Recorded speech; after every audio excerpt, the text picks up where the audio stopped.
Hey everybody, I've got such a fun video for you today because this is the brand new Range Rover L460.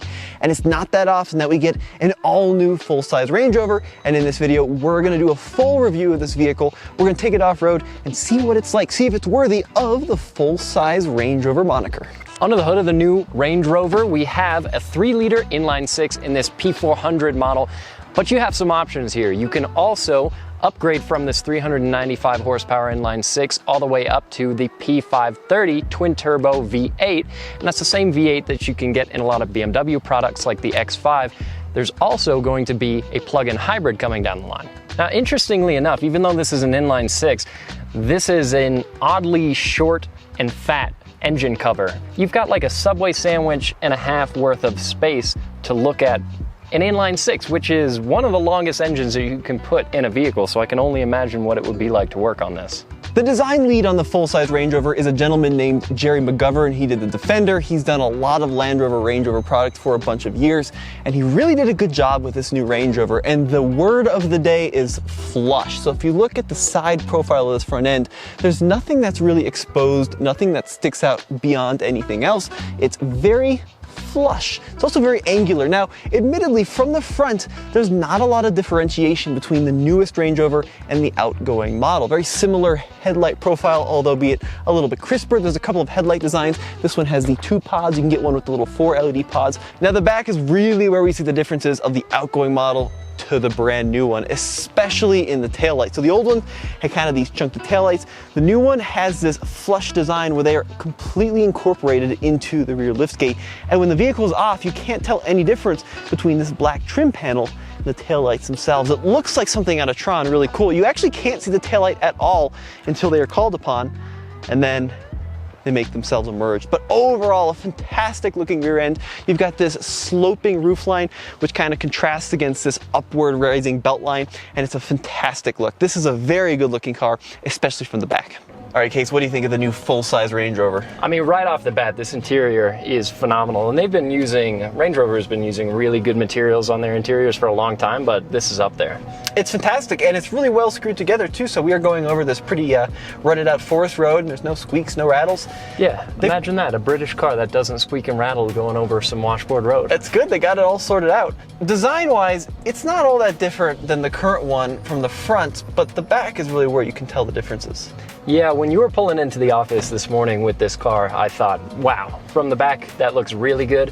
And then you tried your hand at backing into a space, and I saw it from the front, and I thought, that kind of looks like what they've been doing. But speaking of backing into that space, how do you like the length of this long wheelbase with having a park? Well, it's not ideal, right? Having the shorter one would be better for maneuverability, but I think if you're gonna go Range Rover, you might as well go all out and get the log one. And the best view on this car, like you pointed out, that side profile, yeah, with that flat roof line and that continuous character line along the doors, looks so good. And we have to talk a little bit about wheels and tires here, because this is going to be one of the most controversial things about this new Range Rover. On this model, we have a 23-inch wheel, which is a massive, massive wheel. I mean, you really don't have to look far out here in Colorado to find a rock that has the potential to intrude upon the wheel itself. There's just not a lot of sidewall that you can have with this big of a wheel. And what's unfortunate is that the smallest wheel option you get, this is a 23, you can spec down to a 21, but even that is a very big wheel. Now, there are a few different configurations that you can get this new Range Rover in. This, what you see here, is a long wheelbase 7-seater, but you can also get a long wheelbase with captain's chairs in the rear for your more business executive type of consumer. And then there's also a short wheelbase, which is a 5-seat configuration. So Range Rover really knocked it out of the park with its interior design. It's very minimalist, but still quite functional, and the amount of leather you get over every surface makes it feel extremely premium. So you've got leather on stuff like you'd expect, such as the center console and the seats, but you even have it on the top of the doors, on the underside of the seats, and across these dash pads. It's just an incredibly premium feeling interior, and usually I'm not a big fan of the minimalist design, but it works pretty well in this vehicle because they give you the correct number of hard controls. So we still have a hard control for the volume knob. We still have a hard control, of course, for the start button, but even the climate controls are more or less hard controls. Now, this is a multi-function switch like I've never seen before. So check this out.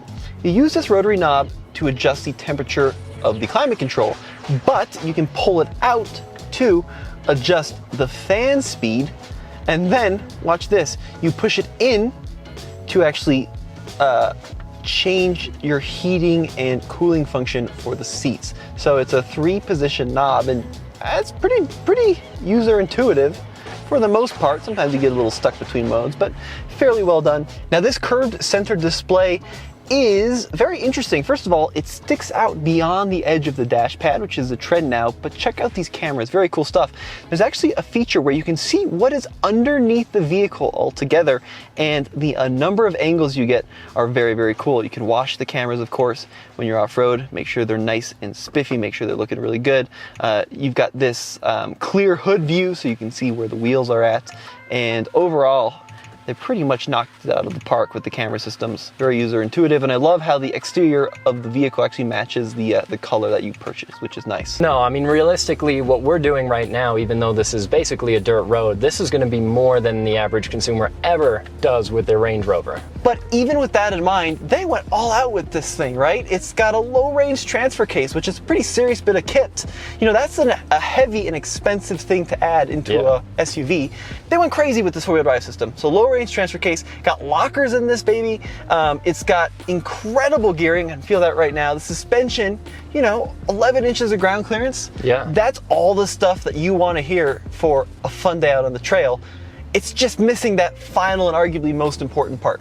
In order to get into the rear row of seats, you have a bunch of buttons for all of these power features, and hopefully you have a decent amount of time when you need to get into the back, because now that this is folded forward, I also have to fold the seats up, which also takes a moment. Waiting. And look at that, even the seats that are still up move out of the way slightly for these to fold, and you just push the headrests up and you're in. And if I fold this chair back, you just have to press and hold. I've got actually a pretty decent amount of space back here. I'm only 5'10", and now that this chair moved back further, I don't have quite as much space. My knees are touching. I mean, at 5'10", my head touches if I stand up, sit up really straight, and my knees touch a little bit with the seat this far back, but it could be worse. I've been in far worse situations. One of the coolest features about the Land Rover is this page, which shows you the exact vehicle dimensions. So you can see like the approach angle, the departure angle, the breakover angle. So approach, you know, right around 26, departure right around 25, but that's in the normal height. When you go into the off-road heights, you can see the approach and departure actually improve. So now we're at 34.7 approach and 29 degrees departure. Very cool. I really love this. And you can actually change it to feet for us American units, and you can see we're sitting at about 11 inches of ground clearance with the vehicle in off-road height too. Very, very cool stuff. Now there's a lot of 4x4 info which you can see, so let's go to the 4x4i page and check out some of the features in here. So first of all, we can see like steering angle, steering degrees. We can see what the transfer case and the rear differential are doing. We have weight sensing info. The vehicle will know how much water is going through, up to a maximum of nearly 3 feet. Terrain response information. So if you have a question on what the different drive modes do, and there's even a configurable one where you can completely dial in for exactly what you need. So let's go into configurable and check out all of the things that you can change. You can lock the center, you can lock the center in the rear. You got the powertrain, relaxed, normal, and responsive steering, wheel control, ride height, ride control. Very impressive stuff. Land Rover, for all of their criticism they get for going to big wheels and smoothed out angles, they are still dedicated to true off-road gear. This has a low range. That air suspension is very impressive, and it's got so much tech which will take you to places you just wouldn't believe. So let's talk about some of the competition. One of kind of the only other vehicles in this class which really has an eye on four-wheel drive is the Lexus LX600. Perhaps the BMW X7, you've got the Mercedes GLS, all of these large premium three-row crossovers. Pricing rises starts at about 104, and it goes up to 200 plus. So you're not only looking at the more typical luxury brands, but maybe even something like a Bentley Bentayga. Yeah. What's the Lamborghini? The Urus, you're even getting into G-Wagon pricing there. Great point. Yeah, another one of the big competitors in this class. I also think that this engine is very, very potent. So this is the 3-liter Ingenium Straight 6, same engine that we had in our long-term Defender. Mild hybrid system. Horsepower is right around 400, right? Yeah, 395 horsepower, which is plenty. I mean, you don't need this thing to be a rocket ship. Now, of course, if you do want it to be quicker, you've got the BMW-derived twin-turbo V8, which is a great engine, but at no point in this driving experience, both on or off-road, have I thought, you know, this thing needs another 100 some horsepower, yeah. Right? Like, this is plenty of power, and this is not a vehicle that inspires me to kind of hustle it around canyons. No, it's big, it's long, this is a relaxing vehicle to drive. You're not, well, it does have paddle shifters, I guess it could be a little sporty from that, but yeah, no, this is not a sports car. You don't need to drive it that fast. Yeah, plenty of power. Plenty of power. Do you remember what the 0 to 60 was according to Land Rover? Don't remember a 0 to 60. I think it was like 5.8. Yeah, but they rated the top speed on this at 150 miles an hour. Now the engine I'm really excited for, or I should say the powertrain, is actually that big plug-in hybrid. Yeah, that's going to be a nice system. I mean, it's going to make the vehicle even heavier than it already is, but having that option to plug in and not have to burn gas quite as often, be able to do some short trips on electric power alone, that's really huge. Do you know how far it would be able to go on electric only? Yeah, I want to say it's about 40 miles, and which is good. It's got fast charging too, Nice. which is pretty wild. It's got DC fast charging. Thankfully, Range Rover has kept their classic split tailgate design. This is pretty iconic for Range Rovers, and it's still here. And you can even get a version of this that has some seats built into this platform, which would be pretty cool. Ours doesn't have it, but what it does have are all of these buttons along the side, so you can choose to individually fold down either of the rear row seats. You can fold down either of the middle row seats, a 60-40 split, or you have this button here to fold down all 4 at the same time. And again, it takes a second because it's all power operated, but once you fold all of that down, this becomes pretty much a van. There is a lot of space back here. Something else that you can do is you can drop down the air suspension with buttons in this same panel to make it easier to load things inside. The Land Rover also has some pretty cool party tricks, such as the air quality screen. Now the Land Rover knows exactly what the air quality is on the outside, and then also what it is on the inside, and it can use its specialized filters to purify the air. So right now, here in the Colorado Rockies, we actually have pretty good exterior air quality, and then the interior is good as well, and you can filter for various different air imperfections. Now, if we go here, we can check out some of the vent controls. We can change the airflow to the individual vents, front and rear, so rather than having a little slider knob. And then air quality, if you go to exterior AQI, if we were in service, it would be able to tell us in our region what the air quality is and whether or not you need a mask and stuff, which I think is pretty fun, and a lot of cool information there. Some other cool party tricks, check this out.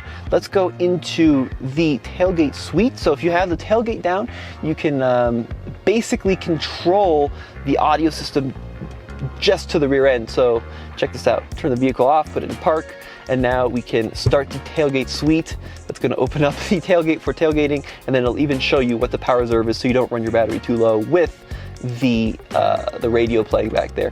A lot of really cool little touches in that. But overall, I'm very impressed with the system. It's easy to use. We've got wireless Apple CarPlay, works well. This is much faster than previous years. It's a well done system. Land Rover stepped up their game. Even though this Range Rover doesn't have the business executive layout with captain's chairs, it's 3 across here for 7 seats, you still get a lot of features as a rear seat passenger, and it starts with all of the switches here on the door. So not only do I have the ability to raise and lower a shade from my window, I can do the same for the other window. I can either choose to operate this window individually, that window individually, or both at the same time with both the shades and rolling them up and down. I've also got a couple options here for lights that I can flip on. I can even press a button and close the shade. And you can also press a button and turn the audio on and off with the stereo system. So if you have kids back here, they're gonna have a lot of power in this rear seat. You also have memory settings for the rear seats as well, because apparently it's very important for you to go back to your seat preference in the rear seat just as much as the front. Rear seat passengers also have control over their climate. Just like in the front, you can use these dials and push or pull to control heated and ventilated seats, as well as your temperature, fan setting, and even the direction that the air is coming from. You also have 2 USB-C ports, as well as a 12-volt outlet and a regular 110 that you can plug into. Final thing kind of about the off-road worthiness here is Land Rover has been doing air suspension now for 20 plus years. Well into the 1990s, and this is very sorted. I know like the early ones really have a pretty poor reputation, but I think now that we're going into the 2023 year, right, at least from ride handling and comfort, this is the best in the industry. I know a lot of other companies do some sort of a height control. Land Rover's is by far my favorite, and even when you're like in off-road one mode like we are on 23-inch wheels, it still is pretty smooth. It's a shockingly good ride for how big these wheels are, because we always notice testing a base vehicle with small wheels versus top trims of vehicles that have bigger wheels. You can always tell the difference in the ride, and you would think with a 23-inch wheel there's just no way that you could make it ride well, especially over terrain like this. But this vehicle is comfortable. It's still pretty nice. From an off-road standpoint, I think it's incredible. I get that impression that this could be really, really good with some modifications. Pricing on the 2023 Range Rover starts at just over $100,000. This one is equipped right around $124,000, and then that stretches all the way into the $200,000 range for a fully loaded SV. Now, obviously, I would have loved to take this on something much, much, much harder, but it's not our vehicle, and I don't want to be responsible for damaging $120,000 with a brand new Range Rover on 23-inch wheels. That being said, we would greatly appreciate the opportunity to drive one of these on a smaller wheel with a fatter sidewall and really see what this thing can do, because with this four-wheel drive system, as good as it is, you know this thing can do some really crazy stuff. Let me know what you guys think in the comments section below. As always, this has been Tommy and Kase. We'll see you in the next video. Thanks for watching.